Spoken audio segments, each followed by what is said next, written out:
कि अभी जो एक घटना घटी कि तिरुपति बालाजी के मंदिर के प्रसाद के लड्डुओं में गाय की चर्बी, सुअर की चर्बी, मछली का तेल, जाने क्या क्या अखाद्य वस्तुएं, ये इतनी घृणित वस्तुएं मिली। कितना दुर्भाग्यपूर्ण है ये सब। जिन्होंने मिलाया वो तो बहुत बड़े दोषी हैं ही, लेकिन भैया आप तनिक विचार करिए कि आखिर हम लोग ऐसा करते क्यों हैं कि अपने मंदिरों में, अपने आश्रमों में, अपने स्थानों में बाजार का दूध, दही, घी का प्रयोग कर क्यों रहे हैं? गौशाला क्यों नहीं बना लेते? क्यों गैया की सेवा नहीं करते? गाय भी बचेगी और गौ माता के गब्बर से ठाकुर जी की सेवा होगी। तिरुपति बालाजी का मंदिर जिसकी ये चर्चा है, वहां के प्रतिदिन की गुल्लक की आय कितनी है पता है आप लोगों को? हमने सुना है कि लगभग 5 करोड़ रुपए प्रतिदिन चढ़ोतरी में, चढ़ावा में आता है। कितना? लगभग 5 करोड़ रुपए प्रतिदिन चढ़ावा आता है।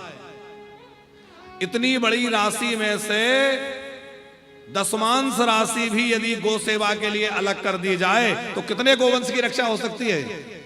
कितनी बड़ी गौशाला चलाई जा सकती है? और कितनी बड़ी गौशाला के माध्यम से लाखों लाख गैयाओं की जान बचाई जा सकती है, लाखों गैयों को संरक्षित और संवर्धित किया जा सकता है।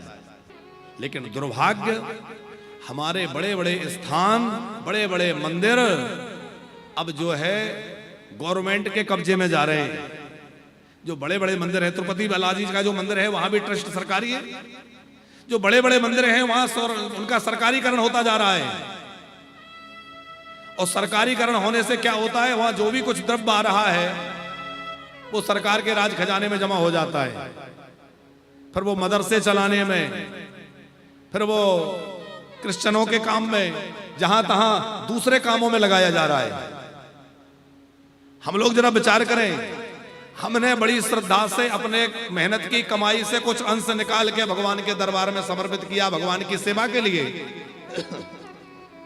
और उसका उपयोग हो रहा है बूचड़खानों के लिए। सरकारीकरण जो गौशालाओं, जो सरकारीकरण मंदिरों का, मठों का, आश्रमों का हो रहा है, उसमें जो संपत्ति है वो कहां चली जाती है? राज खजाने में। वो खजाने से मस्जिदों के, मदरसों के, चर्चों के, उनके संरक्षण में, उनके विकास के कार्यों में लगाया जा रहा है।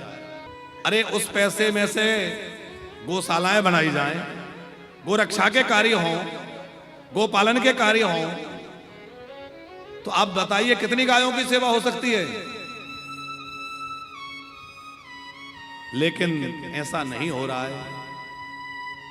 सब लोगों को इस बात के लिए संकल्पित होना चाहिए कि जहां जहां मंदिर हैं उन मंदिरों में चाहे एक गाय रहे, पर हर मंदिर की अपनी गौशाला हो, और वहां चढ़ने वाला जो प्रसाद है, जो भगवान को भोग लगेगा, वो भोग का प्रसाद जो अंदर के गर्भगृह में जाता है, वह प्रसाद तो हम अपनी गौशाला की, अपने मंदिर की गैया के दूध दही से ही तैयार करके ठाकुर जी को लगाएंगे। बाजार की कोई वस्तु भोग नहीं लगाएंगे। ये नियम ले लीजिए। हम लोग जगन्नाथ जी का प्रसाद, तिरुपति बालाजी का प्रसाद, ठाकुर जी का प्रसाद कितने भाव से लेते हैं। इतने भाव से हम प्रसाद पा रहे हैं और हमें यही पता नहीं है कि हम प्रसाद के नाम पर पशुओं की चर्बी खा रहे हैं, गो चर्बी खा रहे हैं। कितने दुर्भाग्य की बात है। लेकिन हर मंदिर में, हर आश्रम में जब गौशाला हो और गौ सेवा हो तो एक तो गायों का संरक्षण हो जाएगा, दूसरे गौ माता के गब्बर से शुद्ध पदार्थों के द्वारा गौ माता को द्वारा ठाकुर जी को भोग लगेगा। तो एक तो ये नियम बनाया जाए कि हर आश्रम और मंदिर में गौशाला हो, या 1-2 गाय 5 गाय। गौशाला का मतलब ये नहीं कि बहुत गाय हो, जितनी सामर्थ्य है 1-2 गैया तो रख ही सकते हैं। तो एक तो गायों के रहने की व्यवस्था हो, दूसरी चीज हमारे मठ मंदिर आश्रमों का जो सरकारीकरण हो रहा है, इसका हम सबको मिलकर विरोध करके इसको रोकना चाहिए। क्योंकि जब तक हमारे मठ मंदिरों का सरकारीकरण नहीं हो रहा था, हर मंदिर में, हर स्थान में साधु सेवा, अतिथि सेवा, संत सेवा होती थी कि नहीं होती थी? आप पुराने जितने स्थान देख लीजिए, वहां गौ सेवा होती है। वहां साधु सेवा होती है, अतिथि की सेवा होती है, पुराने जो भी स्थान है। अब जो सरकारीकरण हो रहा है, ट्रस्ट बन गए, वो तो पुजारी को वेतन भोगी बना दिया, वेतन देते हैं, और वहां ना साधु सेवा होती, ना अतिथि के रहने की व्यवस्था। अतिथियों की व्यवस्था तो है, पर कौन से अतिथियों की? जो वीआईपी और वीवीआईपी आते हैं उनके लिए गेस्ट हाउस बने हुए हैं, लेकिन साधु संत आ जाएं, कोई तीर्थयात्री दर्शनार्थी आ जाएं, उनके लिए प्रबंध नहीं है। आश्रम का मतलब है जहां सबको आश्रय मिले। तो हर मंदिर में, जो बड़े मंदिर हैं, ये व्यवस्था हो कि कोई साधु संत आ जाएं, कोई भक्त आ जाए, उनको ठहरने का प्रबंध हो, उनके भोजन का प्रबंध हो, गौ माता की सेवा हो, तब तो वो आश्रम आश्रम सा लगे। ये तो क्या मतलब है? गौ सेवा से ही ठाकुर जी रीझते हैं, और गैया जो है वो भगवान की प्राण प्यारी है। गाय धर्म का मूल है। गौ माता नहीं होगी तो ना पितरों का पिंडदान हो सकता, ना देवताओं के लिए यज्ञ हो सकता। आज गया जी में लाखों लाख लोग पिंडदान कर रहे हैं। संपूर्ण भारतवर्ष के तीर्थों में जहां तहां लोग पिंडदान कर रहे हैं, अपने अपने घरों में भी कर रहे हैं, तर्पण भी कर रहे हैं, श्राद्ध भी कर रहे हैं, लेकिन स्पष्ट आदेश है शास्त्रों में कि जिस श्राद्ध में भैंस अथवा किसी और दूध दही घी का प्रयोग हो जाए गाय के अतिरिक्त, वो पितृ कभी स्वीकार नहीं करते। भारतीय वेद लक्षणा देसी गौ माता जो है, उसी के दूध दही घी का प्रयोग होगा, तभी हमारा वो तर्पण श्राद्ध सफल होगा, तभी हमारे उस गव्य को, हमारे उस श्राद्ध को, हमारे अन्न को पितृ ग्रहण करेंगे, नहीं तो पितृ उसको स्वीकार कर ही नहीं सकते। देवताओं के लिए हम यज्ञ करते हैं, होम करते हैं, वो भी तभी सफल होगा जब गौ माता के दूध दही घी से होगा। पंचगव्य, पंचामृत, हवन सामग्री सब गोगव्य से तैयार हो, पर वो तो तब हो जब गौ माता हो। आज स्थिति ये है समय लाल जी, अब गौ माता की चर्चा आई है तो आपसे निवेदन करें कि हम लोगों ने गायों की जो गोचर भूमि थी, वो गायों की गोचर भूमि तो किसानों ने जोत ली, हथिया ली, कब्जा कर लिया, और गोचर भूमि के ऊपर कब्जा करने के बाद अब बेचारी गाय कहां जाए? खेत में जाना उसकी मजबूरी है, क्योंकि उसके लिए कोई स्थान हमने छोड़ा ही नहीं, हमने उसकी सारी जगह अपने हथिया ली।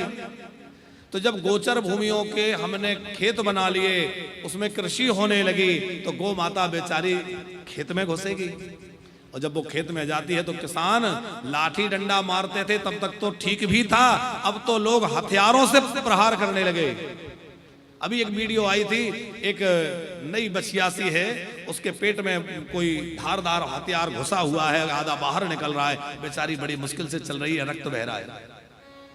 तमाम ऐसी घटनाएं हो रही हैं, और ये काम विधर्मी नहीं कर रहे, ये काम कोई मुस्लिम नहीं कर रहे, ये हिंदुओं के द्वारा काम हो रहा है। बेचारी भूख की मारी गैया किसी किसान के खेत में फसल में घुस गई, कुल्हाड़ी मार दी, कोई धारदार हथियार मार दिया, करंट लगा दिया। ऐसी भी घटनाएं हमने देखी हैं सोशल मीडिया पे, आप लोग भी जुड़े रहते हैं, देखी होंगी कि कोई विस्फोटक चीजें रख देते हैं खेत के आसपास, और विस्फोटक रख देते हैं। अब गाय बेचारी घास खाती हुई या फसल में घुस गई तो फसल खाती हुई वहां पहुंच गई, वो विस्फोटक उसके मुंह में फट जाता, पूरा जबड़ा फट जाता है उसका, और तड़प तड़प करके प्राण त्याग देती है। कई जगह ऐसी घटनाएं हमने सुनी हैं कि जीआई तार से उसके मुंह बांध करके, पैर बांध करके, और बहती हुई नदी में, नहर में फेंक दिया। कितनी बर्बरता हो रही है, आप विचार करिए गैया के साथ। क्यों? बोले हमारी फसल में घुसती है। अरे फसल में घुसती है तो भैया तुम्हारे खेतों में वो नहीं घुस रही, बल्कि उसकी भूमि को तुमने अपना खेत बना लिया, गोचर भूमियों को जोत लिया। अब गाय कहां जाए? सड़क पे जाएगी, दुर्घटना होगी, खेत में जाएगी, खेत वाला किसान उसको मारेगा पीटेगा। बड़ी स्थिति खराब है। गौशालाएं कोई बहुत उचित विकल्प नहीं है। जैसे बुजुर्गों के लिए वृद्धाश्रम ये कोई विकल्प नहीं है। होना तो चाहिए कि हर घर में माँ बाप की सेवा हो तो वृद्धाश्रमों की आवश्यकता ना पड़े, लेकिन घरों में सेवा नहीं होगी तो मजबूरी है कि नहीं बनाना। उसी तरह गौशालाएं बनाने से गौ ज्यादा नहीं बचेंगी। गौ तो तब बचेगी जब घर घर में गाय की रक्षा की बात हो, घर घर में गाय पालने की भावना हो और गौ सेवा की भावना हो।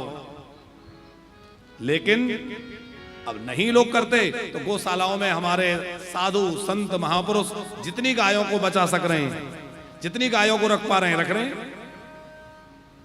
हमारे पूज्य पथमेड़ा वाले महाराज जी कितने गोवंश की रक्षा कर रहे हैं। पथमेड़ा में कितनी गोवंश की रक्षा हो रही है। सूरश्याम गौशाला हमारे पूज्य महाराज श्री जी मलुकपीठ वाले बहुत गैयों के संरक्षण कर रहे हैं, बहुत गौ माता की सेवा हो रही है। सुदामा कुटी तमाम स्थान है जहां गौशालाएं बनी है, खूब सेवा हो रही है। लेकिन केवल गौशालाओं में गैया रहे तो उतनी बात नहीं बनेगी। हर व्यक्ति के अंदर गौ सेवा की भावना आनी चाहिए। और ध्यान रखना, भगवान की सेवा में तो बड़ी सावधानी रखनी पड़ती है। शुद्धता चाहिए, पवित्रता चाहिए, मन की पवित्रता, विचारों की पवित्रता सब चाहिए, तब भगवान की सेवा पूरी होगी। पर गाय की सेवा तो भैया आप जैसे हैं वैसे करने लग जाओ, गैया मैया उसी से प्रसन्न है और उसी में आशीर्वाद दे देती है। आपने शुद्ध वस्त्र पहने हैं तो ठीक है, और शुद्ध नहीं भी पहने तो भी गाय की सेवा कर सकते हो। आप स्नान करके कर रहे हो तो ठीक है, बगैर स्नान के भी सवेरे से गैया की सेवा में लग गए तो भी कोई हानि नहीं है। आपका मन शुद्ध है, विचार शुद्ध है तो ठीक है, नहीं भी है तो भी गौ सेवा कर रहे हैं तो फल मिलेगा कि नहीं।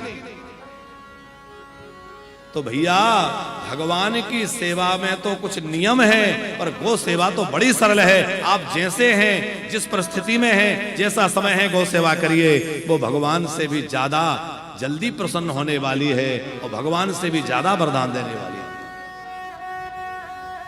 ठाकुर जी तो देने में विचार करते हैं कि ये योग्य है कि नहीं है, दूं कि नहीं दूं, पर गौ माता विचार नहीं करती। गौ माता को तो आप एक मुट्ठी हरा चारा भी डालेंगे तो भी गौ माता की करुणा आप पर बरस पड़ेगी, क्योंकि गौ माता करुणामयी है।